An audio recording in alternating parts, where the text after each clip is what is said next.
We are live. Fantastic, and thank you very much, Martha. And today's guest is Will the French, or his proper name is actually Guillaume, and hopefully I pronounced that correctly. You I am did. unfortunately a poor Englishman, so my French pronunciation is not fantastic, I have to say. If you asked me to speak another language, it would in fact be Yorkshire, which is the northern end of England. So that's about as far as I get, unfortunately. Today's guest, Guillaume, his Twitter tag is @WillTheFrench, which is fantastic.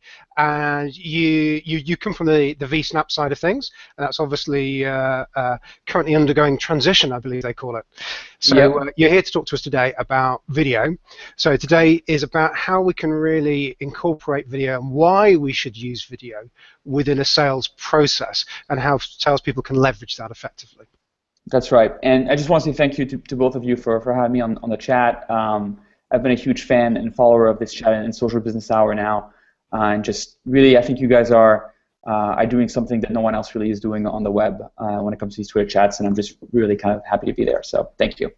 Oh, fantastic. Thank you very much. That's always good to hear. Right, so can you give us a quick background about yourself? Tell us where you come from, what are your interests, and what you do? Sure. So I actually went to school for philosophy, so nothing to do with business or marketing or anything like that. And then kind of fell into, I sort of became an associate of an angel investor around the Boston area, and he kind of got me introduced to the whole startup scene here. And then I spent a couple of years at a marketing/branding agency up in New Hampshire, a little north of Boston. And after that, I kind of made my transition to Boston proper.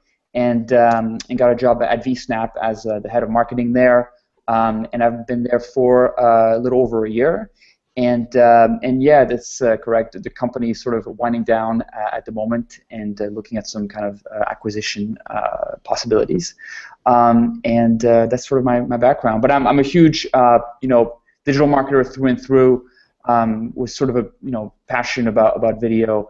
And kind of the possibilities it's opening up for sales and marketing. Excellent. I have to say I love it when people come from different fields into industries, because I've always found that, particularly when I previously owned my own businesses, when I had people who work within industry, they had a lot of preconceived ideas, etc. So to mix it up, to break the boundaries, and as I say, think outside the box, etc. It really helped to bring people on board who were outside of the industry, so they could turn around and bring some of their best practice into what we were doing, and that I always found incredibly interesting to do. And just to that point again, it's something interesting that happened to me in the early days when I used to tell people I did philosophy. It was like, whoa, like it was sort of like almost off-putting. But in the startup scene, people loved it, and actually, I think in the startup scene, there's like, oh, you're a philosopher, like tell me more. So. Absolutely, I think that's great. Right, we'll dive into the questions. Why should salespeople start to include video in their sales process? Yeah, I think the simple answer to that is because it works. And I think there's tons of data around using video, whether you're using it kind of as a way to create content and publishing it on your blog, or for webinars, or for kind of what we're doing right now. Or for kind of video messaging. I think the fact is it works, and I think it works for a couple of reasons.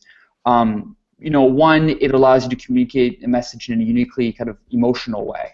I think that unless you're a really, really great writer, a video can make it very easy to be kind of to be yourself, to be human, and to let that come across. And so that's, I think, one thing. Two, video is engaging in a way that it's a little harder for text to be engaging. Yeah. And three, I think we're sort of, we've entered this era now where everybody agrees that content works, and we have to be writing content, and that's just sort of, assumption everybody kind of agrees with. And that what has meant is it's kind of like, made it just a lot noisier. And so video allows you to kind of break through that noise because, you can be writing blog post after blog post, but now to get people's attention, especially if you're just starting out, using a new medium can be a powerful way to do that. And then also, there's the rise of video in our personal lives. You look at, your Facebook feed now has a lot more videos than it used to have. Snapchat and all these kind of new apps that are coming out proves that video is sort of rising very quickly in our personal lives, and that it's really only a matter of time before it kind of enters into our professional environment.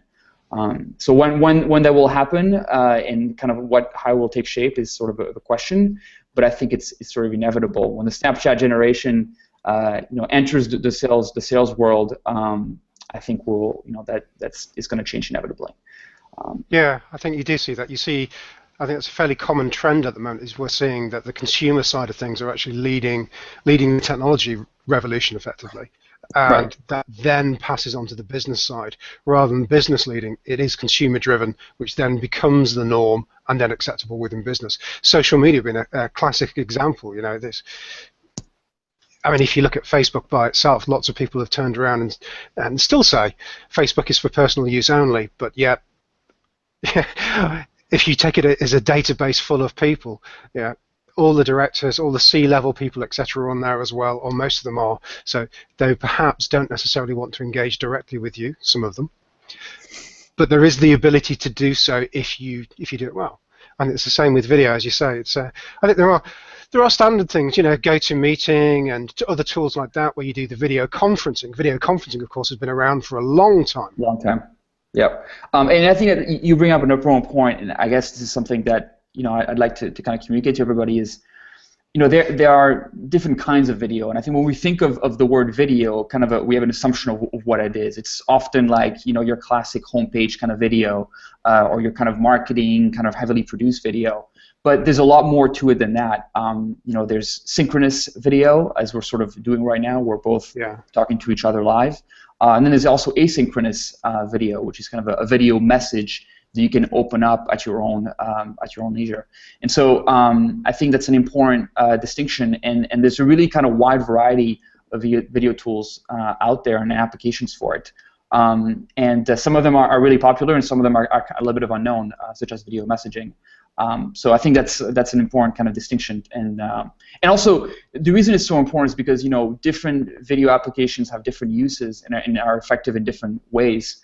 I think when you're looking at kind of the top of funnel and you're kind of talking with leads that are really marketing leads, at that stage, I think that marketing kind of produced video is effective. But as you kind of go deeper and deeper into the funnel, it's important to kind of establish that one-to-one conversation. And so different kind of videos can be used there. Yeah, I think that does make it interesting. Is when does video become appropriate, particularly in a B2B environment where it's not the norm? I could certainly see it at the early stage prospecting, where they're looking for information, etc., and to be able to show expertise in key areas, for example. That's fantastic. And in fact, I follow several sales and marketing blogs along those lines because for me, it's really easy and quick to get the video, where if I was having to read through it, it would take much more time, and they're not able to relay the information in quite the same manner as well. Correct. I mean, I think from the point of view of content marketing, I think video is deeply underused. Like you look at, a classic example is, I'm sure people are familiar with Moz, the kind of, the SEO kind of inbound marketing website, and they do a whiteboard Friday where Rand Fishkin every Friday kind of goes in front of a whiteboard and kind of summarizes like a key insight from the past week, and it's just an amazing way to kind of consume that content in a way that's engaging, and you kind of expect it every Friday. You know what's coming up. So from the blogging world, I think it's tremendously underused and tremendously powerful. So definitely. Yeah. So we've talked about the aspects there of different types of video. So if we're looking at different types of video, as I've just mentioned, I can understand the early stage stuff. I can understand because that's really inbound content marketing effectively, where we're showing expertise. I think the great thing for a salesperson is, say for myself, for example, it takes me too long to write a blog post, so I've got too much downtime to be able to do it. Then I've got to grammar check it, I've got to spell check it, I've got to put in the links and everything. Right. It's a bind for me to do. But doing video can take much less time, particularly if you're an expert in your field, because you can turn around and portray that really quickly, versus actually writing it down can take far longer when you're just trying to get across a simple point, potentially. So I think video is fantastic for that. But then we move on to later stage videos. What type of later stage videos could you use? How would that work? Sure. So the one that we sort of worked on at VSnap and other companies such as OneMob and Movi are kind of doing as well is sort of the one-to-one video message. So basically, it's a message that is delivered, you know, in your inbox. So you can click on a link, and it takes you to a landing page where you can then watch the video. And the video was specifically recorded for you. And that, you know, that is really helpful to kind of bridge the gap between, you know, an MQL, a marketing qualified lead, and an SQL and a sales qualified lead, because marketing ultimately is one-to-many, and that's a solid communication. You're speaking to a bunch of people. But sales, and this is sort of something we believe at VSnap, is sales is really about one-to-one. And that's really kind of the key distinctions between the two. And so as the style of communication changes, so should the medium. And so video is great when you're, you know, for example, if you have somebody who downloaded an ebook from your website, for example. So it's an inbound lead. They know who you are. You know, they've given you, they've given you permission. It's a great moment to send a personal video to that person and just being, hi Richard, my name's Guillaume. Thank you for downloading this ebook. If you have any other questions about it, here are a few links to some other, you know, similar kind of topics. So this really allows you to kind of bridge the gap between marketing and sales. And instead of being some, you know, drip campaign, it really feels, oh wow, like I downloaded this thing. There's a human behind this organization. You're an expert, and you're willing to help me out. And what we've seen is when that happens, the conversion rate just increases dramatically, because that person feels like, you know, this is an organization that I can trust. So that's one key example of kind of using video within the sales process.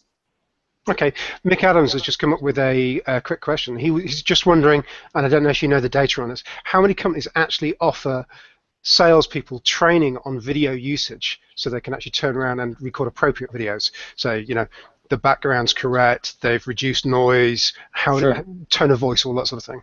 Yeah, you know, that's something we dealt with at VSnap quite a bit. And you know, honestly, our belief was always like, don't try to overproduce the video. In fact, if it's a little imperfect, that's great, because you know the sound really shouldn't be perfect. And you want to follow some best practices, like you want to make sure that the light is on your face, that people can hear you. But it's not. I think it's at the end of the day, it's just about looking at the camera and just being yourself. And if you kind of trip up over some words, that's fine. Like what the other person wants to see is that you're a human being, just like them, and you're imperfect. So not striving for perfection, not trying to, and you don't want to try to have this canned speech. Like that defeats the whole purpose of that whole kind of exchange. It's really about just be honest, be yourself, and just say what you have to say. So there is a little bit of training in the beginning, and usually, but don't over-engineer it. Yeah, especially, I mean, again, it depends on the type of video. But when we're talking this kind of one-to-one video, it's our belief that the video will be a lot more successful if you're being just genuine and yourself. Okay, so quick, short, sharp messages, not over-prepared. As long as you can be seen properly, you obviously need to look professional. Right. And the sound quality is reasonable. So I would guess use a headset like myself or yourself, etc., to make sure that the video quality, the voice quality is there as well.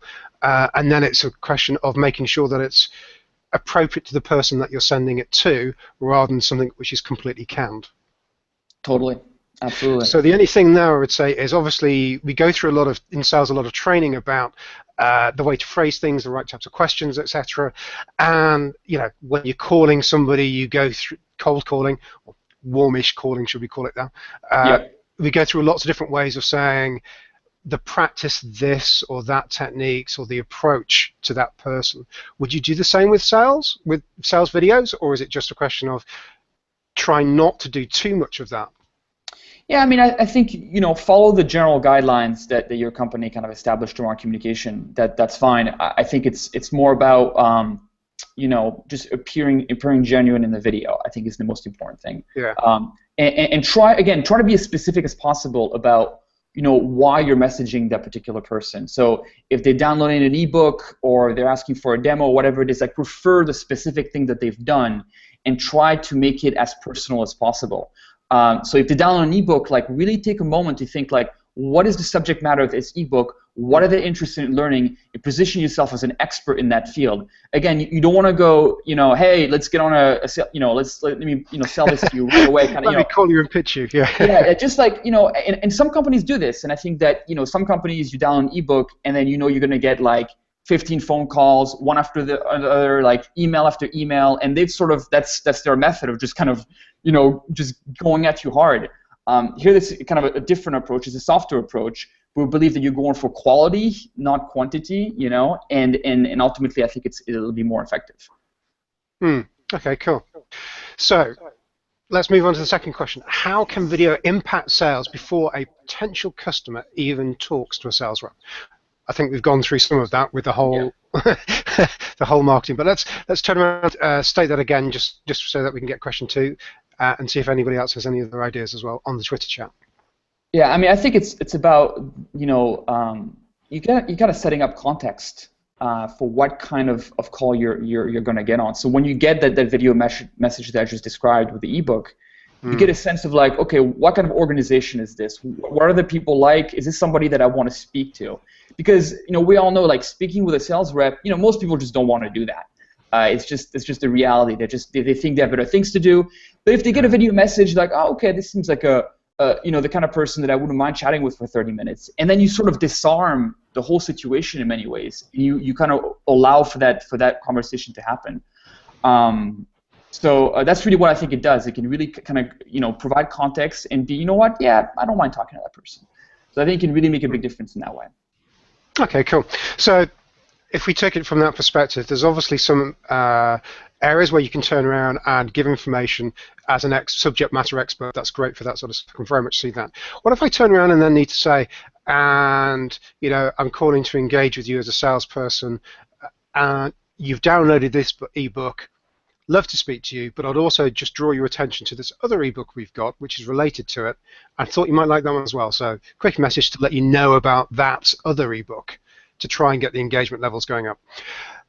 How would I then share the link to that other ebook? Or would I just attach it to the email that I'm sending to them to? Yeah, so I mean, again, it will depend. At VSnap, you could actually attach a link to the VSnap itself, but I know that other tools, I'm pretty sure OneMob does that as well. So a lot of these kind of video messaging tools have the ability to embed a link for people to kind of to share. But really, you know, we're sort of seeing this trend, right, with sales going from always be closing to always be helping. You know, HubSpot here in Boston is sort of a big proponent of that kind of idea, and the idea is you want to help the prospect as much as you want to help them into submission almost. And I think that the video sort of does that well, where you kind of like start that conversation of being an expert. I want to help you and give you as much content, as much resources as you need, because I know that, you know, that's going to actually create a relationship, and it will, you know, increase the chances that you'll want to buy our software. Absolutely.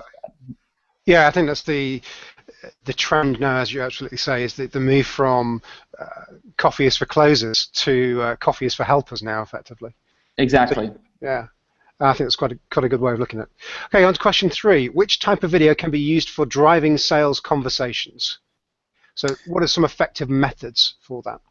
Yeah, I think that, you know, definitely the video, I mean, the one-to-one video message, I think, is great, but I think like this Twitter chat that we're doing right now, this Google Hangout, I think is a very effective way to be driving sales conversations. I think that pairing video and social media, especially synchronous video, has the added effect of kind of creating a much more, should I say, substantial conversation, much more meaningful conversation. I think social media can sometimes be a little too, you know, just little kind of short kind of, you know, sentences, and it's just the depth can be lost when you're only speaking through Twitter only, in 140 characters. But I think that the kind of pairing it with a video chat, you can have a meaningful conversation, and that out of that you can have amazing sales conversations. So that would be kind of one example. Okay, cool. So you mentioned asynchronous there. Obviously, we've had in the news at the moment, we've got Meerkat and Periscope coming out. Yeah. Meerkat, as I understand it, I'm an Android user, sorry, so I couldn't actually test it or use it. Meerkat is a video conferencing tool, a videoing tool, sharing tool, but it's only in the here and now. Correct. So obviously, I think it's really interesting because what they're doing there is driving interest and engagement, and you have to do it now to be able to see it. Yeah. Yeah. I mean, yeah. Go please go ahead. But obviously, there's also been a bit of backlash against that because if you miss it, you have missed it, etc. And right. You've now got obviously Periscope, which has come along, and they allow, I think, was it 48 hours that you're able to see things for. Yeah, I mean, I think that's again, I think we're seeing this rapid development in how people are using video, and it's just kind of crazy how quickly it's going. You know, in the case of these two tools, Meerkat and Periscope, like, I'm not sure I see the use case for sales at the moment. Maybe I'm not being creative enough, but I think it has tremendous potential for the news. I think it's one everyone's talking about, kind of the future of journalism and being able to report things in real time. I think there's definitely tremendous value there. Yeah. And I'm sure from the point of view of marketing as well, they'll get on that pretty quickly in terms of the potential for kind of doing kind of viral marketing and kind of stunts like that. But in terms of sales, like, I believe it should be, get one-to-one. I think it'll become more difficult to establish that with those tools. But I think what it does speak to is to speak for the hunger out there for video. That people want more of it in their lives. So, and who knows where we'll be, 5-10 years from now. Yeah, I think, so for example, Pipeliner, we've just had a very successful partner conference for the last couple of days in the US. Obviously, for the Europeans to fly over there and Australasia, it gets relatively expensive, not only in monetary terms, but the downtime for actually flying over there. So I could certainly see the advantage of either of those applications, Meerkat or Periscope, for being able to turn around and say, here's a mechanism for you to engage in our conference here and now, and not feeling like you're pushed out of the loop effectively. So I think for that conference ability, that's a fantastic way of doing it. Yeah, and I hadn't thought about that, but I think you're absolutely right. Kind of those live events that you have to be there for, and that really kind of opens up the possibilities of events to make it so you don't really being there physically is not nearly as important if you can kind of tune in via video. Yeah. So totally, that's excellent. So in the future, do you think we'll have these robots walking around with video cameras on and a TV display to display our video back? That's right. We'll never have to leave our home. We can just live with the robot. Just get a huge chair to sit in. Yeah. Right, let's move on to question 4. What exactly goes into making high conversion sales videos? Sure. So we spoke a little bit about it before, but I'll kind of go over kind of the best practices that we saw at VSnap. We work with hundreds and hundreds of clients on video, and we really got to see what works really well. So I would say, first thing, look at the camera. A lot of people tend to not do that, but it's important because when you're watching the video, it kind of creates a bit of a fake eye contact, which actually makes a difference. So look at the camera, and I know a lot of people, using Skype, they don't necessarily do that. But I think when you're sending a video message, it's really helpful to look at the camera. So that's one. 2, making sure that you're in a well-lit room is definitely important. Making sure people can hear you properly. Being short in what you're the message you're trying to deliver. Don't kind of ramble on. That's just you don't want to do that. That's the point. Yeah. Get to the point quickly. I think, again, don't fret over imperfections. Kind of let if you screw up a little bit, that's fine. Just kind of keep going with it. Huge one, and this is I think salespeople can relate to this one. Say the person's name in the first few seconds. We used to coach people over and over because. Generally, when you're about to send a video message to somebody, you have their you probably have their first name. Say hi Richard, my name's Guillaume. Just really connect with them and say their name, and that makes a huge difference. And say in the beginning, and then a little long for the video when you say goodbye, repeat their name. It's amazing. People love to hear the sound of their name. So that's a huge one as well. But it also means that it's specifically tailored to them and it's for them, so you can tell it's not a canned video that you're sending out. Absolutely, and I think that makes a huge difference because it's one of those weird things recording a video doesn't take that long, but it feels like a big event when you get one addressed to you specifically. So that's totally true. And I would say the other thing to avoid pitching. Is sort of a big one. So I would say that. But that's sort of the realm of video messaging. What do you guys think about in terms of Google Hangouts, and what are the best practices there in terms of how you should behave in video? Because, again, it depends on the medium. So what are your thoughts about that, Richard? Well, actually, I'll let Martha answer that question because I think it's a great topic for you, Martha.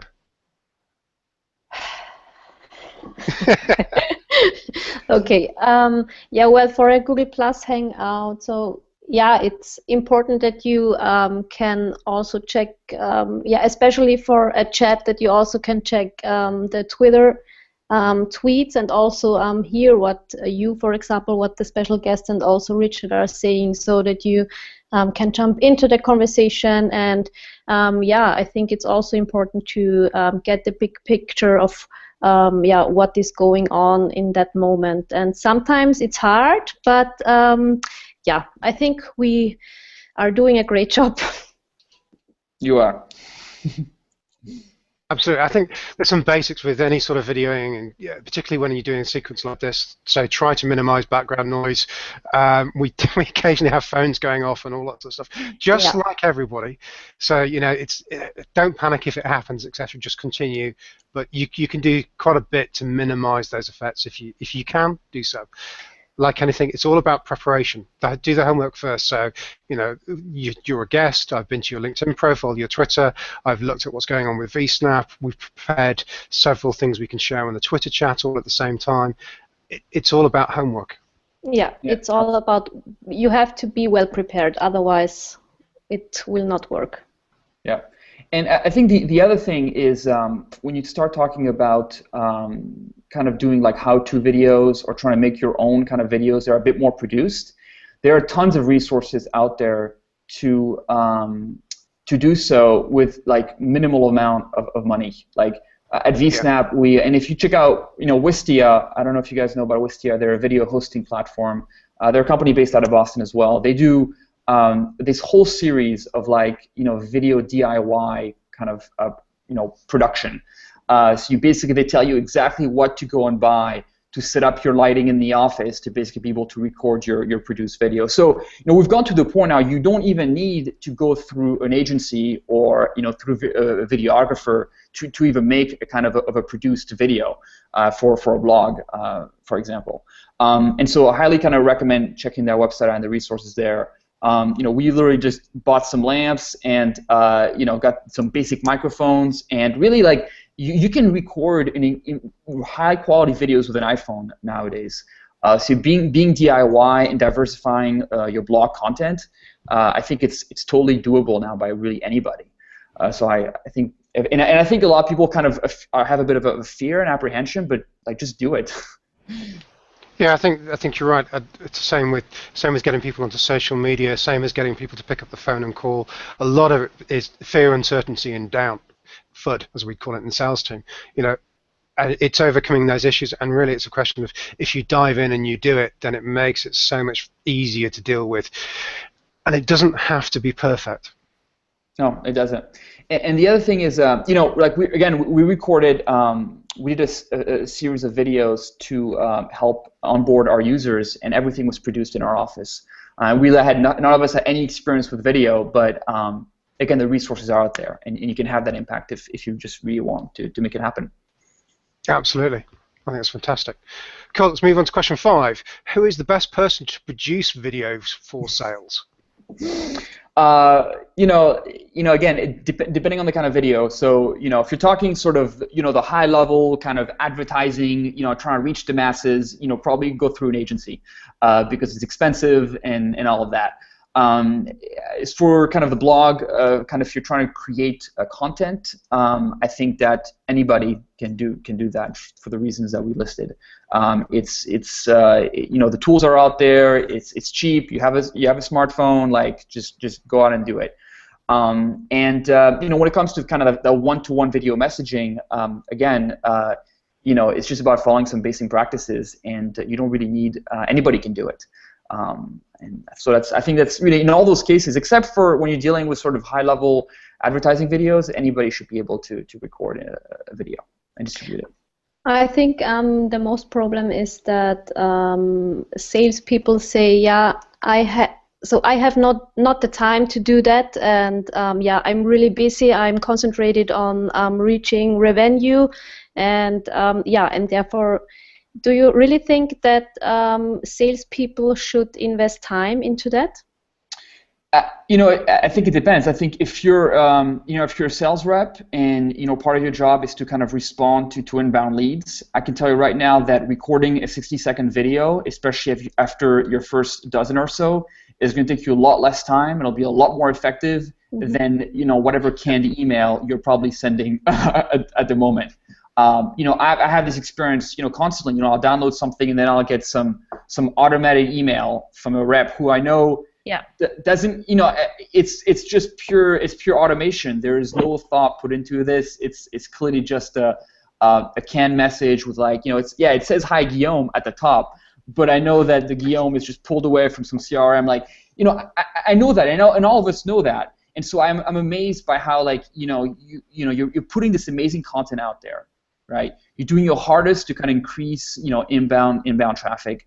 And then when it comes time to actually starting conversations with those leads, I think a lot of companies drop the ball and just do this sort of same old canned email, and I don't think that's effective. So I think that it is in the best interest of sales reps if they want to actually get those leads and build those relationships to invest time in video. Now you're talking about using video for blogging and all of that. Obviously, if you have a personal blog and you want to kind of expand your brand, I think that, again, it might take some time to get started. There's definitely a learning curve, but I think the benefits are there. So I think that, it's just about, there's going to be a little bit of time in the beginning where you don't know what you're doing. That's normal. That's to be expected. But eventually you'll get the hang of it and you'll see the benefits. Yeah. Yeah, I have to say, for the videos, it's from a sales perspective, you do get a lot of questions which are repetitive. So being able to turn around and capture some of those, and you just begin it with quite a few of my customers or prospects have actually asked me this question. So I prepared this video for that reason, and here's the answer, and that makes it much quicker. You still respond to them either on the phone or via email and say, actually, that's a good question. It has come up before. Can I just send you a video that I've recorded to answer that question as part of the response? And that is fantastic because they think you've thought about them, you've thought about the prospects and the ideal buyer and what sort of things they're going to come up with, and it works then. And I think as long as you get it pushed via marketing to make sure that it's on message, you've used the right logos and that sort of stuff, fine, that's great. And that's a good way of doing it because then it saves the salesperson's time. Absolutely, and I agree. And I guess I need to be clear about the use of video message. I don't see video message as being necessarily the best to be delivering content. To me, the use of it is really to being able to create a relationship with that prospect. Okay, and that's really the real benefit of it. After that, I think you should get on the call with the person as quickly as possible, and that's sort of that should be your goal as a salesperson, is to get on a live call with the person. But in order to get there, in order to go from kind of the noise of the web and all these leads that are kind of floating out there into an actual live phone call, I think that's where video is really useful. Yes, it's another tool to the salesperson's arsenal, effectively, their toolbox to be able to use. Doesn't replace anything, but just helps. That's right, and it's not the best. Again, the videos are meant to be short and to establish their relationship, but then after that, when the prospect is asking questions, you may want to get on a live call or use other methods to deliver that content. Fantastic. Martha, were you about to go into another element, another question? Next question. Fantastic. How can you develop an emotional thread that keeps people connected through each step of the buying process? That's a tough one. I think that there are a number of things that I would say. One, I would say definitely being yourself and being true to yourself throughout it. I think is important. And I think it's really about empathizing and showing interest in what the pains of the prospect is. That's, I think, the key thing here. As long as you're always thinking about their pain and how you're going to alleviate that, and that kind of comes through each stage of the sales process, that's where the emotional part kind of comes in. So that's kind of the thread that I think you need to have, is that you need to be dead set on focused on their pain and alleviating that, and that's how you show you care. Okay. Not sure I answered the question properly. So, for example, if we're looking at the entire buyer journey, then I guess you could use the expertise type informational videos to begin with. Then as we move through, of course, you get things. Risk aversion becomes much more important in later stage because they want to make sure that they're making the right decision to go with you. So I'm guessing then video case studies can have a big impact at that point in time. Oh yeah, and those sort of elements. absolutely. That's a great example. Yeah, definitely. Like the way I look at it is, you can sort of like, use video at the top of the funnel to kind of even get found on inbound and kind of generate initial interest. And then as the person's like, okay, this is a company that seems interesting to me, then you can, for example, have a webinar or a Twitter chat like you guys like to do, and introduce video at that point as a way to learn more about the company, get into those conversations in a more meaningful way, and then be like, okay, I'm getting more and more interested, and then maybe start reaching out to the reps there, get a video from them, and then you can have video case studies. So kind of every stage of the funnel can have a video application. And I think that maintaining whatever the brand is that you're trying to communicate, maintaining that throughout each of the videos, I think is important as well.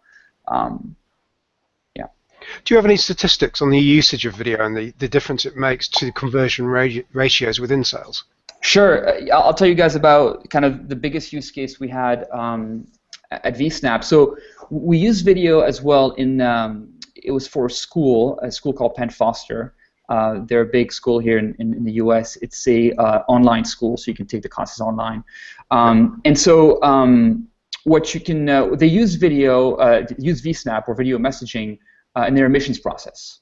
So admissions people are essentially salespeople. They don't think of themselves as salespeople, and they don't use the same lingo or anything like that. But they're salespeople. They have requests from prospective students, and they try to help the students make a decision. It's a big investment for these students. They're going to invest in education and all of that. So what they would do is that they would get a request from a student, and then they would send a video message at the time, just kind of introducing themselves, talking a bit about the school, and then be like, if you have any questions about what happens next, I'm here for you. And we did a kind of a pilot with this school, and we saw a 34% conversion increase over people who are just emailing back and forth. So people that used a video by a third increase in terms of the amount of students that were enrolling into the program. So it's a big significant bump, and that was all because they were establishing that human contact in a way that their competition just wasn't.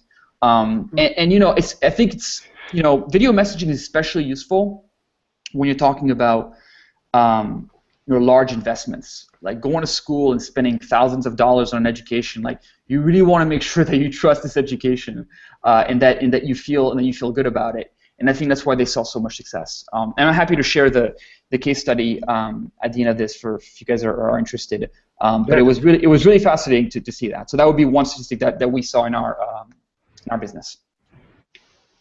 Fantastic. That sounds great. If you could share that at the end, that'd be brilliant. Yeah, I think it's one of those things where you're establishing that extra level of trust is where video can help much more than just an email or text communications. Yeah, and I think part of it goes with the fact that a lot of people have preconceived notions about reps and sales reps, and I think that showing who you are and recognizing, hey, I'm just a normal person like you, I think that really helps smooth that and help people actually open up a lot more. So I think that's part of it, and I think that's part of we're entering an age where sales used to be all kind of face-to-face, 20, 30 years ago, and now inside sales is really becoming the norm. People don't really get to meet face-to-face, and we're all interacting, through email, and we're all interacting online, and so video can sort of bring that kind of face-to-face interaction from the olden days back, and I think it's deeply needed.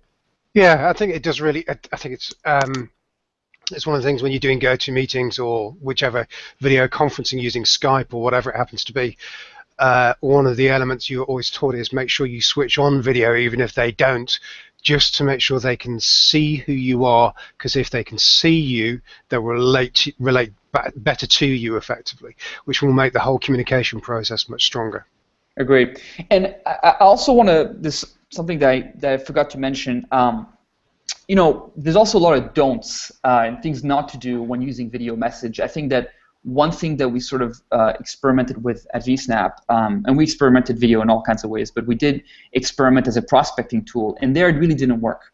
It didn't work because, you know, reaching out to a cold prospect, somebody that you have had no interactions with a video, is a little bit like, whoa, like this is this is a little too much, you know, like you're coming on all too strong. So we really noticed that you know, when you have a little bit of interaction with the lead, that's when it's very, very powerful, because essentially then you have the permission. Before that, it can come off as a little creepy. So I think it's important to keep that in mind as well. It's a good tip, actually. What other things did you find on what not to do? You know, a lot of people, you know, a lot of people just, again, sounded like robots. Don't sound like a robot in your video message, because that's just going to destroy kind of the effectiveness of it. So sounding human and genuine is really, really important. And don't try to memorize something. People love to just kind of memorize this little speech that they have. Just don't do that. That tends to come off kind of as odd. But really, it's about when you use the tool, right? And I think that a lot of our users, you know, may start to use it in a very kind of as a prospecting tool, and it just didn't work. You know, with that said, you know, will that always be true? I'm not sure. You know, it's possible that as people become more comfortable, and by the way, that's something else that we noticed. Sales reps as a whole tend to be a pretty conservative bunch. Like they have their kind of their ways, and I think that's true of many people. But I think in that industry, it's, you know, they do things in a certain way, and they kind of like it the way it is. And when you introduce something different like video, you know, not all of them kind of you know, enjoy it or want to use it. So it's something to keep in mind as well. As much as video is sort of popular for in the younger generation, and as in our personal lives, it doesn't always kind of work in a professional environment. So there are definitely some challenges. I think for salespeople in particular, of course, we are in this aspect tend to be risk averse, right, rather than risk takers. And the reason for that is, of course, that if we have a known working mechanism which helps to close revenue, then we meet target. Why would you mess with that? We cannot afford to literally experiment with these different communication mechanisms, because every time we experiment, our take-home pay is directly affected by that, because we are paid by commission. That's true. As opposed to the marketing team, who can experiment as much as they like. They've got KPIs to meet, but nowhere near the same degree of my direct take-home pay will be affected by experimentation. And in actual fact, you need to experiment, of course, as a business to ensure that you can differentiate yourself and you can move forward as a company. But if it hits your take-home pay as an individual, how much of that would you do? And I think that's why salespeople find it difficult to take on social media sometimes, because it's a longer-term play, and why they find things like video more difficult to take on, as well as the standard cultural issues that we face. It just doesn't work if it's going to affect your pay. I completely agree with you on everything you said, and I think that reveals some of the, you know, the challenges of this sort of, you know, sales acceleration space that's kind of creating, is that, you know, the really successful players, many of what do is that they kind of optimize what sales reps are already doing. So they optimize the emailing and the calling to make it as smooth as possible. But I think that, you know, InsideSales.com is an example of that, for example. But you know, I think that, you know, there's definitely a lot of risk aversion. Yeah, for sure. Yeah. We have a question from Mick. He's asking you, Mr. G, if there is a gap between sales and marketing when it comes to video adoption. At the what? Sorry, I didn't hear the last word. To video adoption. Yeah. Oh, I mean, 100. I mean, absolutely. I think there's a huge. You know, I mean, you know, are marketers all using video? No, certainly not, but it's definitely sort of an accepted, video has become sort of accepted among marketers, and they try to use it as much as possible. Video is still in infancy in sales, and I think it's going to be very interesting of how it develops. I think it's going to make its way over there. As soon as we have FaceTime with the iPhone and Snapchat and all those tools, like as those kind of tools become more and more mainstream, I think that video will become more mainstream. But it takes a long time, and sales is definitely behind. I mean, I would say the same thing with Twitter and social media, as Richard just pointed out. Like, the fact of the matter is, only a fraction of reps use Twitter in a kind of meaningful way. Most don't, and I think that the question is, will it take another? How long it will take before we get there is a big question. But there's definitely a huge kind of difference between the two. And as Richard said, marketers have a bit more wiggle room to experiment than reps, and so I think that plays a huge role as well. Yeah. Absolutely. Yeah, I think that is true. The marketing team. I think there's also with marketing there's a ready place where you could see it directly being used at the early stage of the funnel or pipeline area to help generate leads. I think it's much more difficult to pinpoint where video should and would be used in later stage pipeline opportunities. Yep. Or quite how it would be most appropriately used. So I think then it's a question of, okay, video sounds good, we all buy into the concept of, I see you, and therefore it's better than not seeing you at all. I also buy into the concept that I can hear you. There's much more going on, so I'm more engaged in the conversation, even if it's effectively can be a one-way conversation. Yeah. But how do I turn around and say that's a great idea and turn it into a strategy rather than just, well, we should use video, we're not quite sure where yet? Because that's a bit like the early days of social media where people were standing around saying, you should use social. And lots of people said, that's fantastic. Now, where and how? Yeah, that's a big question. I think that, what we used to kind of coach our clients about was really about being very specific about, what are you trying to move as a conversion? So, the idea is that you want to make it super formulaic for yourself. Whenever this happens, as in whenever a client prospect downloads an ebook, for example, whenever a client downloads an ebook, I send a video message with this particular message, and you kind of make that into a formula that you stick to, and you gauge the results, and you should already have a sense of what kind of conversions you're getting on inbound leads when you're using only email. Or if you're using a combination of email and phone number, if you're lucky enough to have their phone number. So I think you should have a baseline metric to go off, and then just use video to replace that and see what kind of results you're getting. But I believe that reps, the flip side of them being quota driven is that they should always be looking for ways to be better and to get a leg up on the competition. And I think that video right now is an opportunity for them to do so. Yeah, I certainly see it as an opportunity to differentiate yourself from other people, and I think that is something that sales need to do. And in fact, if I relate it back to the whole buyer journey, where they're only engaging with salespeople much later in the process, etc., then I think video could quite easily give salespeople the opportunity to engage earlier on if they do it correctly.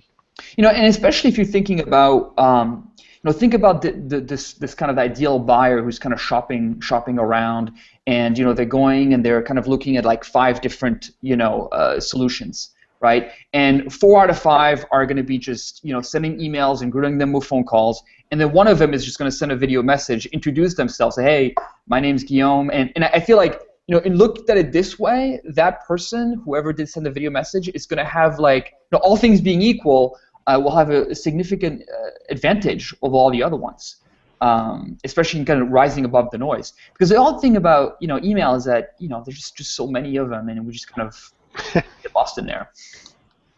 Yeah, absolutely. So how do you deliver the video message though? So if I'm gonna start, in fact, this is question 8. So let's start on question 8.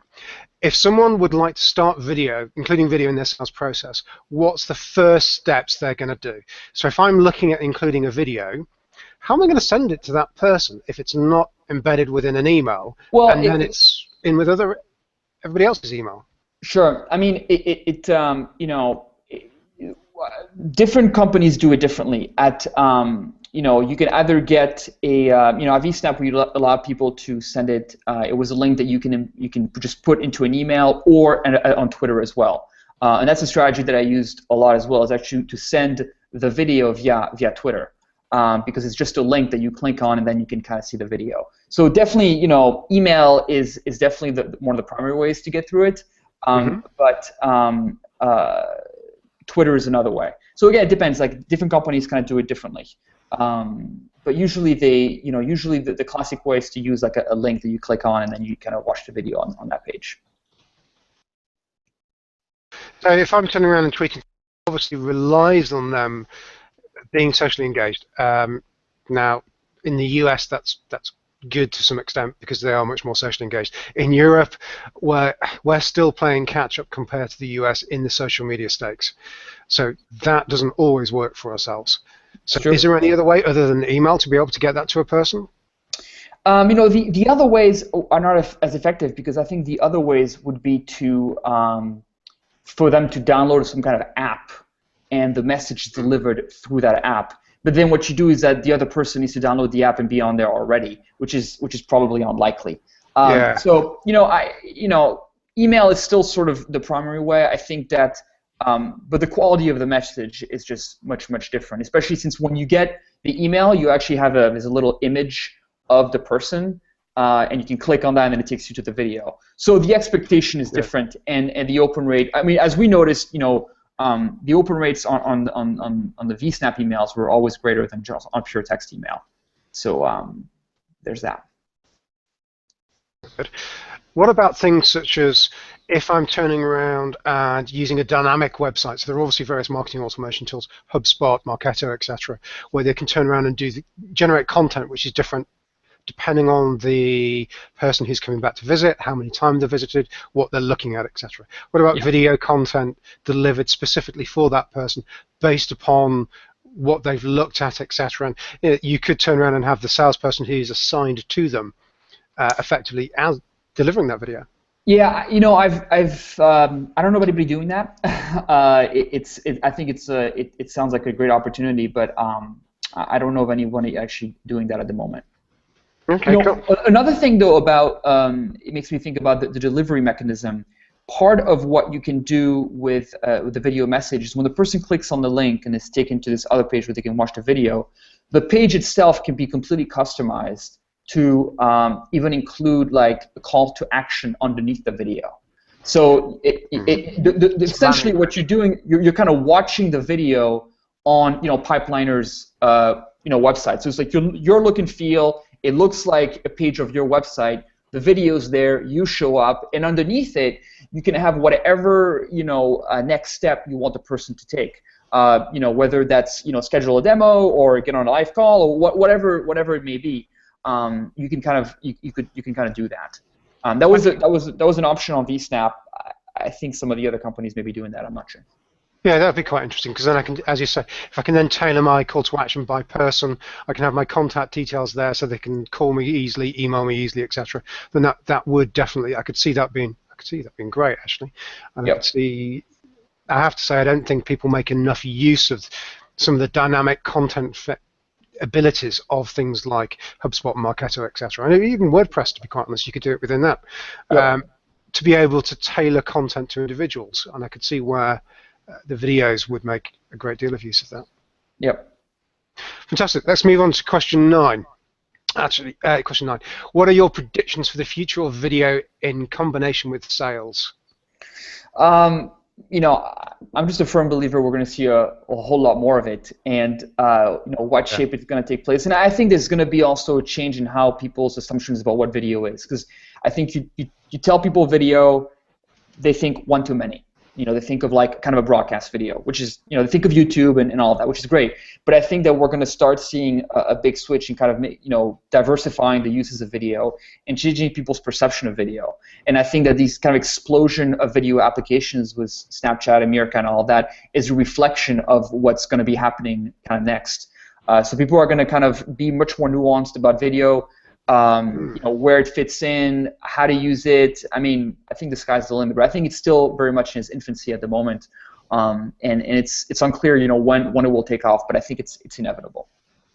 Yeah, I think you'd be correct. Particularly as bandwidth is increasing, it makes it easier to as easy to video as it does to do other things. And in some aspects, it becomes easier to video than it does to necessarily type a message to somebody. Right, and the other thing I wanted to bring up is the company OneBob, who's also doing video messaging. They're built on Salesforce, which means that you really use the video within the Salesforce ecosystem. So for the rep, it's just about you can just press a button, send a video to that lead. There's a record, it's recorded. So everything kind of lives within that. So that makes it easy to kind of track your videos as well. And I think that we'll start seeing more and more of that, where video is sort of embedded within whatever application you're using. LinkedIn is a perfect example. LinkedIn, you get those awful messages in the top right, and it's just kind of confusing to read, and you never know where it begins. I don't know about you, but I always very confused by where it begins and ends. But you can imagine that you can have click a button and a video can pop up, and you can send a video to a person directly through LinkedIn. So I think that video being embedded in these applications and just become very, very organic, I think is also going to happen. Way forward. Okay. Well, that would make sense. And I think if that's going to be the case, then salespeople are very much better off beginning to learn these techniques now than they are later on. Yeah. So then they can be ahead of the game. And, as you said earlier on, it is a way to differentiate yourself and your organization. So learn it now, then you can turn around and progress it. Yeah. And two other quick examples. I think a lot of marketplace websites, such as even Airbnb, for example, right now it's still through messages, because imagine your host sends you a video, or you send a video to your host for staying there. You can imagine that it becomes just a mechanism for communication, and I think it could be very powerful that way. Yeah, it becomes a default option rather than something which is strange, effectively. Correct. Yeah, it's a very good way of looking at it. I could certainly see how that could work. I think if I'm looking at the B2B networking aspect, where on LinkedIn or something similar to that, being able to turn around and say, hi, just connecting, and this is the reason, these are people we know who are common to us, etc. And your stuff looks interesting. It's great. I mean, especially, you're right. A lot of people are very careful about who they accept on LinkedIn. They want to make sure that they know the person. This would be a good way to provide context as who the heck you are, and and be okay, So I think that's, totally. Yeah, and I think at least then you'll be able to turn around and see if they're going to pitch you straight away and just be able to go reject. That's right. Yeah. I have to say my pet hate at the moment is the amount of spam I get on LinkedIn, but it's just it's one of those things. Yeah. So in terms of, obviously your VSnaps, you're moving on from there onto somewhere else, etc. Video is obviously one of your key passions. I think you're absolutely right. It is something which is building, right. But it's the difference, I would say, in the B2B environment, the difference between being bleeding edge and leading edge, and the difference being you don't want to be too early because you can get burned by it, and you don't want to be but you still want to be near the top of the curve so that you can turn around and get that differentiation. When would you say that it's going to become more adopted by the B2B environment? I really don't know, because I would have thought by now Twitter would have been vastly adopted, and it still isn't. I was talking with some folks at HubSpot the other day who were mentioning how they have a hard time getting their customers to tweet, and when you think about that, you're wow, tweeting is a big effort for a lot of people. So I think that we're all kind of here on the cutting edge, if you will, the bleeding edge, and I really don't know. I wish I could tell you it's a year, 2 years, 5 years. I'm not sure how far it is out. I think it's whoever knows that can make a lot of money, but I think it's difficult to know that question. Yeah. I think technology, we tend to look at 2-year cycles at best, because beyond 2 years, it's really hard to see what's going to work and what's not going to work. Yep. I think if I was looking at the 2-year cycle, I would still turn around and say that it's probably not going to be a default embedded option at this point in stage. Mm-hmm.